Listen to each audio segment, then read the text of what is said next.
प्यारे बच्चों, आप सभी को स्वागत है आपका अपना चैनल एग्जाम फ्लक्स पर। और आप आज पढ़ेंगे बायोलॉजी क्लास 10th का श्वसन चैप्टर।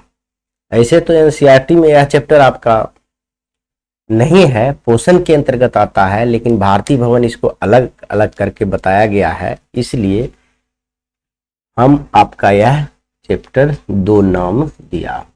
यह दूसरा चैप्टर आपके एनसीईआरटी बुक में नहीं है। एनसीईआरटी बुक जब देखेंगे बिहार सरकार का, उसमें आपका क्या है, एक ही चैप्टर है, जैव प्रक्रम। जैव प्रक्रम के अंतर्गत ही आपको यह टॉपिक रूप में पोषण दिया गया है। हम यहाँ पर आ चुके हैं, आपको पोषण दिया गया है। दूसरा चैप्टर में है श्वसन है, जो अभी आपको हम पढ़ाएंगे। तीसरा चैप्टर में है आपका परिवहन है, जो इसके बाद पढ़ाएंगे। परिवहन है, परिवहन वहन है। तीसरा चैप्टर में है, चौथा चैप्टर में है उत्सर्जन है। यह सब चैप्टर आपको एक ही चैप्टर में जैव प्रक्रम के अंतर्गत दिया गया है, लेकिन आपको भारती भवन में अलग अलग बताया गया है। तो आज हम लोग बेसिक से सब जैव प्रक्रम, आपको पिछले वीडियो क्लास में 2-3 वीडियो 4 वीडियो में हमें बहुत ही बेसिक से छोटा छोटा वीडियो में आप सभी को बता चुका हूं, और आप जान रहे हैं कि आप बहुत अच्छे से समझ भी गए होंगे। लेकिन थोड़ा सा आप सभी से अनुरोध है कि कृपया करके मेरे वीडियो को शेयर लाइक जरूर करें। देखते हैं कभी देखा हुआ वीडियो 40-50 बार रहता है, लेकिन लाइक नहीं किया हुआ रहता, जिससे मेरा मोटिवेशन समाप्त हो जाता है, प्रेरणा समाप्त हो जाता है। आप मेरा एनर्जी का केंद्र है। जब तक आप लाइक नहीं करेंगे तो मुझे एनर्जी कहाँ से मिलेगा।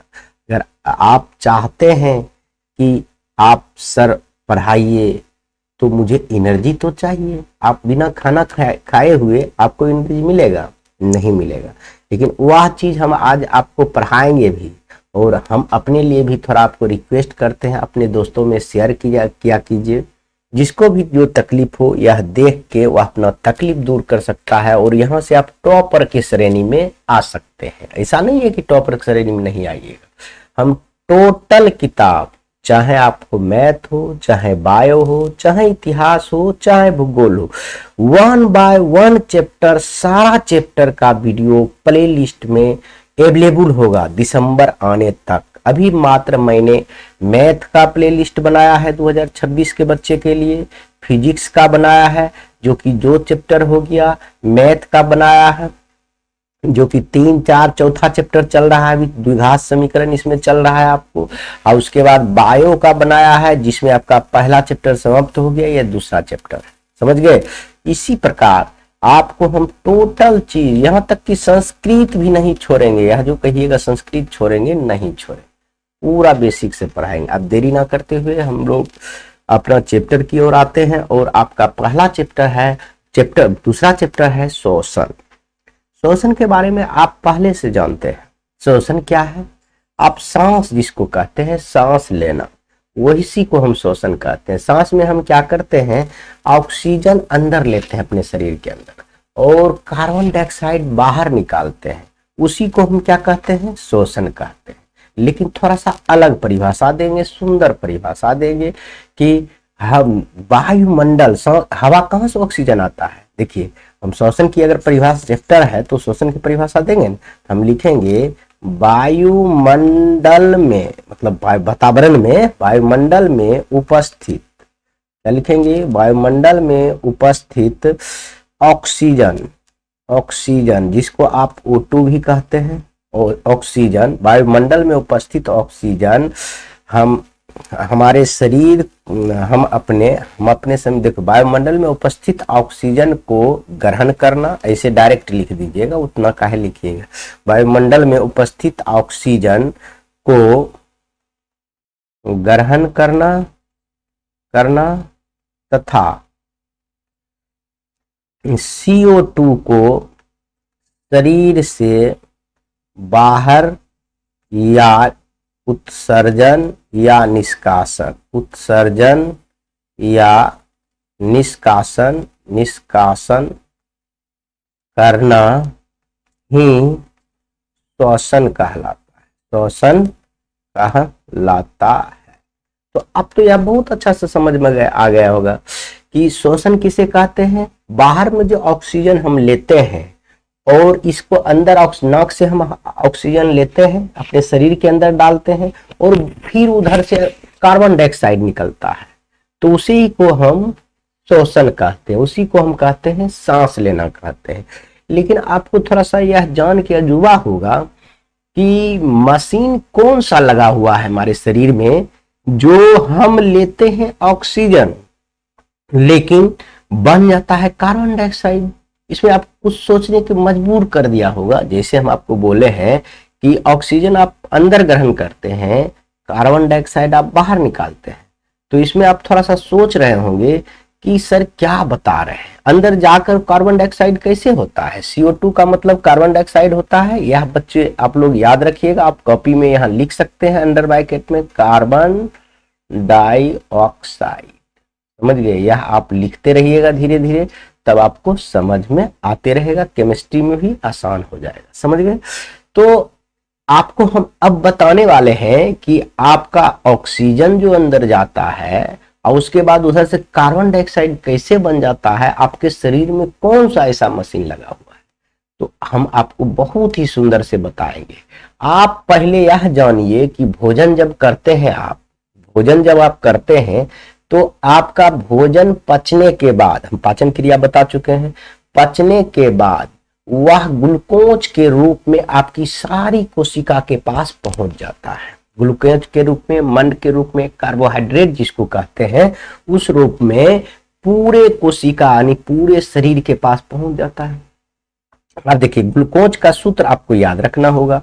ग्लूकोज का सूत्र होता है C6H12O6। यह ग्लूकोज है, यह अभी आपको पूरे शरीर में पहुंच गया है, पहुंचा हुआ है। खाना जैसे खाइएगा, कोई भी पोषक तत्व लीजिए, चाहे आम खाइए, लीची खाइए, टमाटर खाइए, कुछ भी खाइए, रोटी सब्जी चावल दाल मुर्गा मछली जो भी खाइएगा, आपके शरीर में वह ग्लूकोज के रूप में पूरे शरीर को मिल जाएगा। ग्लूकोज के रूप में जैसे मिलेगा, उसके बाद आप नाक से हवा लीजिएगा, श्वसन लीजिएगा। जैसे श्वसन लीजिएगा तो उसके बाद आपके शरीर में जाएगा ऑक्सीजन। ऑक्सीजन चल गया, यहाँ O2 जिसको कहते हैं। ऑक्सीजन जैसे जाएगा तो ये ऑक्सीजन को सभी जगह आपके कोशिका में जहां जहां ग्लूकोज है, पूरे शरीर में ग्लूकोज फैल जाता है, तो ग्लूकोज जहां जहां है वहां पर यह ऑक्सीजन ले जाने का काम आपके खून में उपस्थित होता है हेमोग्लोबिन। हेमोग्लोबिन वह जो है आपके परिवहन का काम करता। अगला चैप्टर में यह भी बताएंगे, ब्लड में उपस्थित हेमोग्लोबिन जो है यह परिवहन का भी काम करता है, और हेमोग्लोबिन के कारण ही ब्लड का रंग लाल होता है। इसी के कारण आपके खून का जो रंग क्या होता है, लाल होता है। तो आप थोड़ा सा समझिए, आप नाक से हवा लिए, इसका अभी अब 10 मिनट सुंदर से समझ ले रहे हैं, तो आगे यह पूरा चैप्टर आपका श्वसन बहुत ही आसान हो जाएगा, जिसको कहते हैं एकदम पूरा आसान, इसमें कोई सोचने वाली बात नहीं होगा। तो हम क्या समझा रहे हैं कि जैसे आप नाक से श्वसन लिए, ऑक्सीजन गया अंदर, आपके फेफड़ा में जाता है, फेफड़ा में जाने के बाद फेफड़ा में वह हेमोग्लोबिन के साथ मिल जाता है, यानी ब्लड के साथ मिल जाता है। ब्लड में मिलने के बाद वह जहां जहां ब्लड में हेमोग्लोबिन मिलता है, ब्लड तो आपके पूरे शरीर में है, नस के द्वारा पूरा शरीर में फैला हुआ है ब्लड, तो अब हेमोग्लोबिन क्या करता है, ऑक्सीजन लेके पूरा शरीर में जहां जहां ग्लूकोज है उसको वहां पहुंचा देता है। जैसे पहुंचाया तो ग्लूकोज से ऑक्सीजन अभिक्रिया करके सबसे ज्यादा ऊर्जा बनाता है। यहाँ क्या बनाएगा, आपको ऊर्जा बनाएगा, और क्या बनाएगा, CO2 बनाएगा, कार्बन डाइऑक्साइड जिसको कहते हैं, और प्लस H2O यानी जल बनाएगा। जल तो आपके मूत्र मार्ग से बाहर आ जाएगा, लेकिन H2O जिसको जल कहते हैं वह तो बाहर आ जाएगा, लेकिन CO2 कहाँ जाएगा, यह तो गैस है। ऊर्जा तो आप यूज कर लीजिएगा, जैसे आप सांस लिए तभी ऊर्जा बनता है, अगर सांस नहीं लीजिएगा तो ऊर्जा नहीं बनेगा। एक उदाहरण से हम लोग समझते हैं, कि सांस लेते हैं तभी ऊर्जा क्यों बनता है, इसका उदाहरण हम आपको बहुत सुंदर से पेश करते हैं। जैसे आप कभी दौड़ते होंगे, चाहे आप ही दौड़ते हैं, चाहे दौड़ते हुए कोई व्यक्ति को देखते होंगे, या कोई आप परिश्रम भरा काम करते होंगे, तो देखिएगा आप जैसे दौड़िएगा ना एक चक्कर, तो थोड़ी देर के बाद जैसे लगेगा कि हम ज्यादा सांस ले, वो पूरा हवा आगे पीछे जाएगा आपके शरीर में, मुंह से भी सांस लेते रहते हैं लोग। इसका मुख्य कारण है कि जितना ऊर्जा आप खत्म किए उतना ऊर्जा उसको बनाना की जरूरी है। जब तक ऑक्सीजन नहीं जाएगा तो उसको ऊर्जा ही नहीं बनेगा। इसीलिए आप जल्दी जल्दी ऑक्सीजन लेना चाहते, हांफते रहते हैं।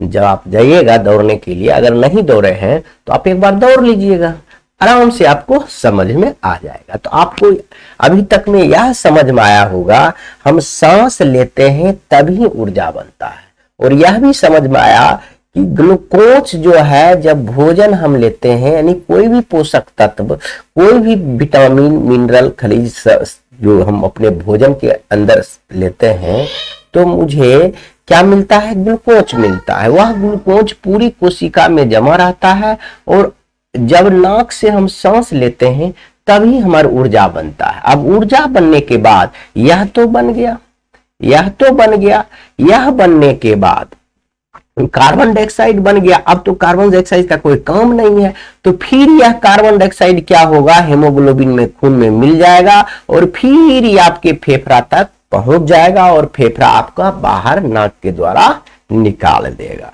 यही है शोषण प्रक्रिया। शोषण प्रक्रिया बहुत ही आसानी से आप समझ सकते हैं।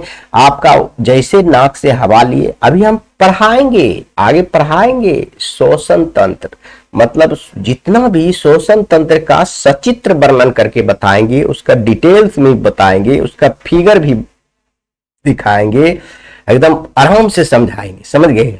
ऐसा नहीं है कि स्पीड में करके यह वह बता दिए हो गया, ऐसा नहीं करना है।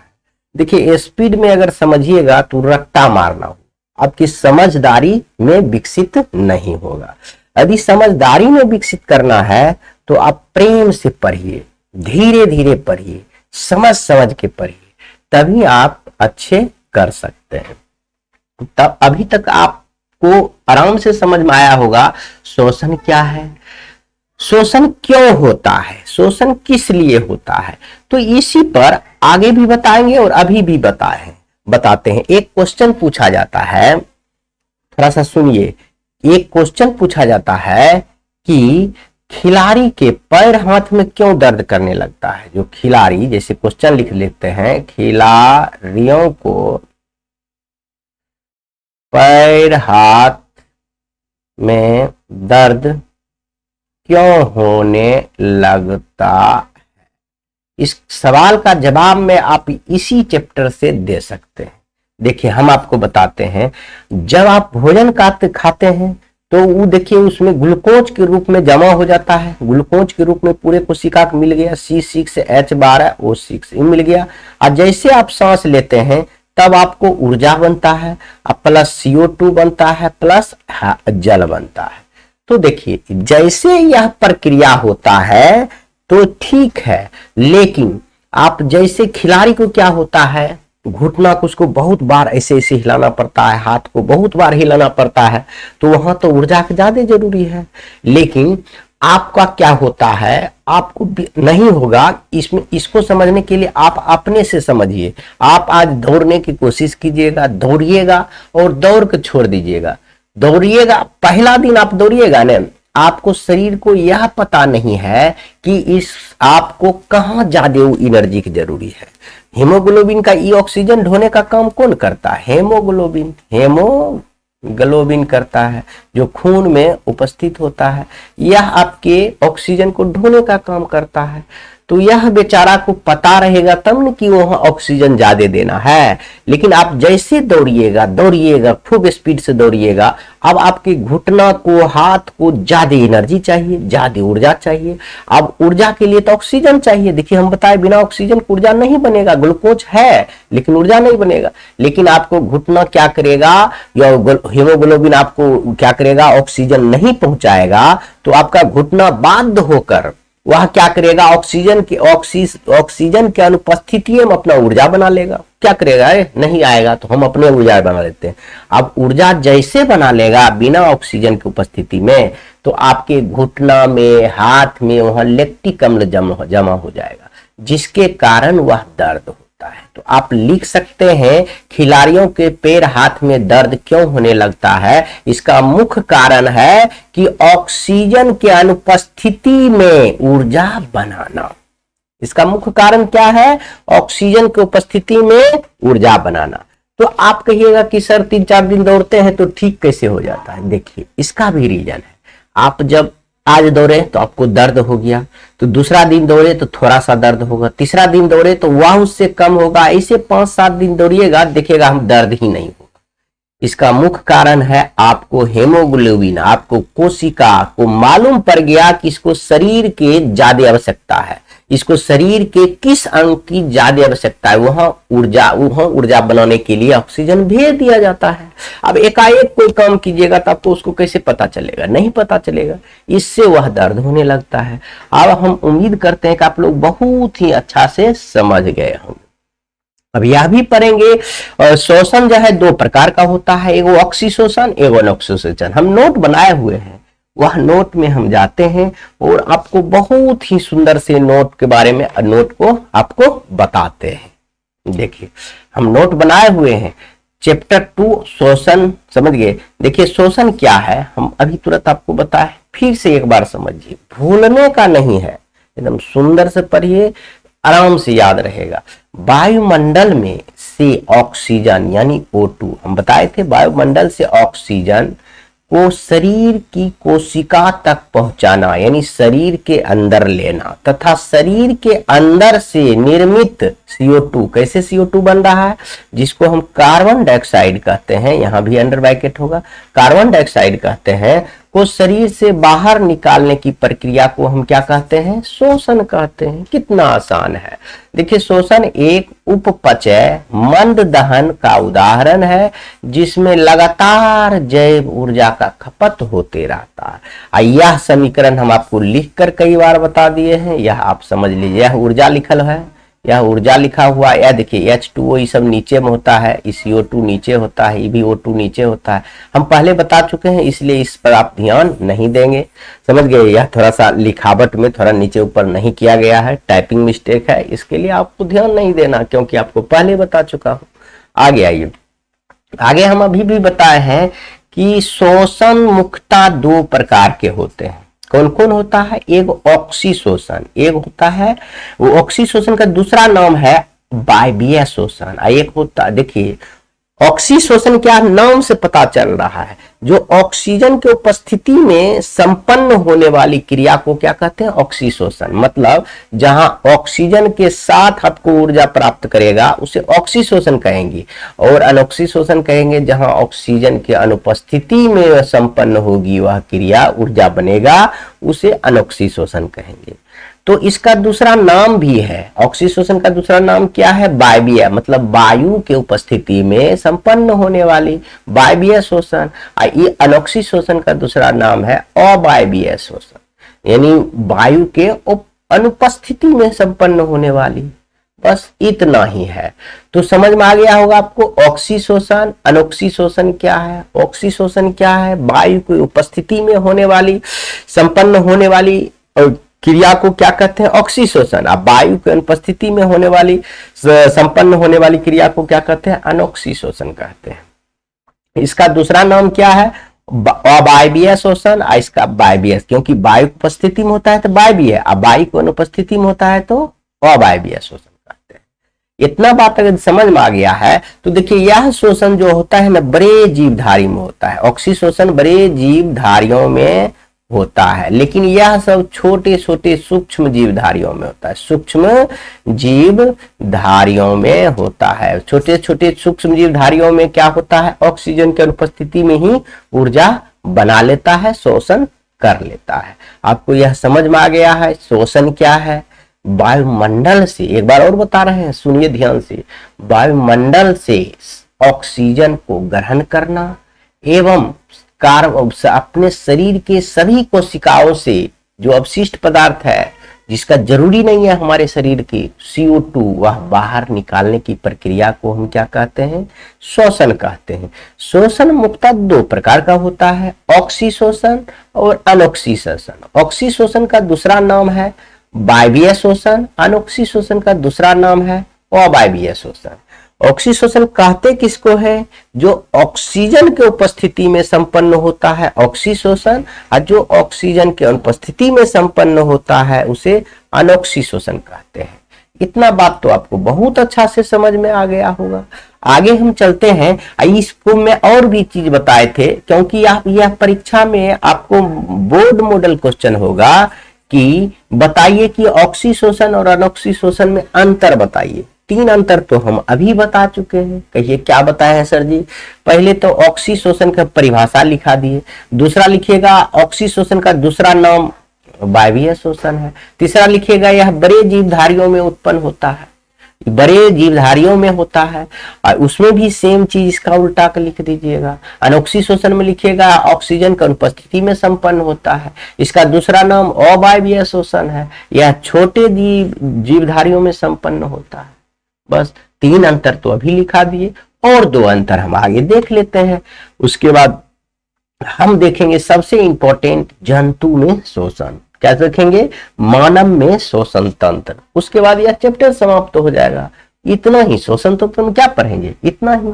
जंतु कहिए मानव कहिए वही पढ़ेंगे। देखिए ऑक्सी और अनोक्सी श्वसन में अंतर अगर लिखने के लिए अगर आपको कहेगा तो आराम से आप लिख सकते हैं। क्या लिख सकते हैं, इधर ऑक्सी लिखिएगा इधर अनोक्सी लिखिएगा, बीच में आप लाइन देना चाहते हैं तो लाइन दे दीजिएगा, ऐसे ही लिखिएगा। ये 1 2 ना लिख के क भी आप लिख सकते हैं, समझ गए, चाहे रोमन में 1 2 लिख सकते हैं, समझे।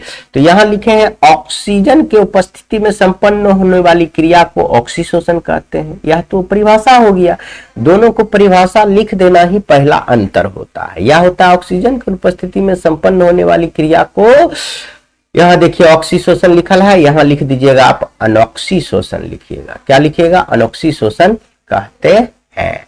देखिए इसमें इसे वायवीय श्वसन भी कहते हैं, इसे अवायवीय श्वसन, ये तो बताए हैं। यह विशाल जीव में संपन्न होता है, यह सूक्ष्म जीव में भाग लेता है। बस इसमें CO2 और जल, यहाँ देखिए CO2 है, ये क्या है, CO2 और जल का निर्माण होता है, जबकि इसमें CO2 और जल का निर्माण नहीं होता है। बस कितना सिंपल है, 4 तो ऐसे हो गया। अब एक ये देखिए, इसमें ग्लूकोज का पूर्ण ऑक्सीकरण होता है, इसमें ग्लूकोज का पूर्ण ऑक्सीकरण नहीं होता है। इसमें जो ग्लूकोज का पूरी तरह से ऊर्जा बन जाता है, पूरी तरह से, थोड़ा सा भी नहीं बनता, लेकिन इसमें ग्लूकोज का पूरा तरह से नहीं बनता है, समझ गए। देखिए इसमें जो है ग्लूकोज के एक अणु को टूटने से 38 ATP का ऊर्जा मिलता है, लेकिन इसमें ग्लूकोज के एक अणु को टूटने से मात्र और मात्र 2 ATP का ऊर्जा मिलता है। अब आप कहिएगा सर ATP क्या है, आप कहिएगा सर ATP एगो कहां से ला दिए। देखिए ग्लूकोज तो आप समझ रहे हैं, ग्लूकोज का यदि एक अणु टूटेगा तो 38 ATP ऊर्जा निर्माण करेगा, मतलब ऊर्जा का एक मात्रक है। मतलब जबकि आपके पास धन है, संपत्ति है, तो उसका कहिएगा ना आप धनवान है। तो उसी प्रकार ऊर्जा का हम ATP में सूचित करते हैं, यानी हम कह सकते हैं एड्रोसिन ट्राइफॉस्फेट। इसका फुल फॉर्म क्या है, आपको एग्जाम में पूछेगा ATP का फुल फॉर्म बताइए, तो लिखिएगा एड्रोसिन ट्राइफॉस्फेट, एड्रोसिन ट्राइफॉस्फेट, एड्रोसिन ट्राइफॉस्फेट, एड्रोसिन ट्राइफॉस्फेट। याद हो जाएगा, 2-4 बार बोलिएगा तो याद हो जाएगा। अब देखिए यह माइटोकॉन्ड्रिया में होता है, यह कोशिका दर में होता है। अनोक्सी श्वसन कहाँ होता है, कोशिका दर में होता है। ऑक्सी श्वसन कहाँ होता है, माइटोकॉन्ड्रिया में होता है। इतना बात यदि याद रखते हैं तो आपको बहुत ही अच्छी तरह से यह समझ में आ जाएगा।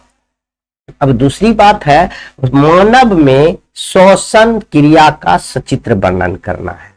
अगर मानव में श्वसन क्रिया का सचित्र अगर वर्णन करने की बात रही तो अभी भी अगर हम कर सकते हैं, लेकिन हम सोचते हैं आपको छोटे छोटे वीडियो में ही करें, और यह अगले वीडियो में हम लेकर आएंगे। इसी के साथ वीडियो समाप्त करते हैं। जय हिंद।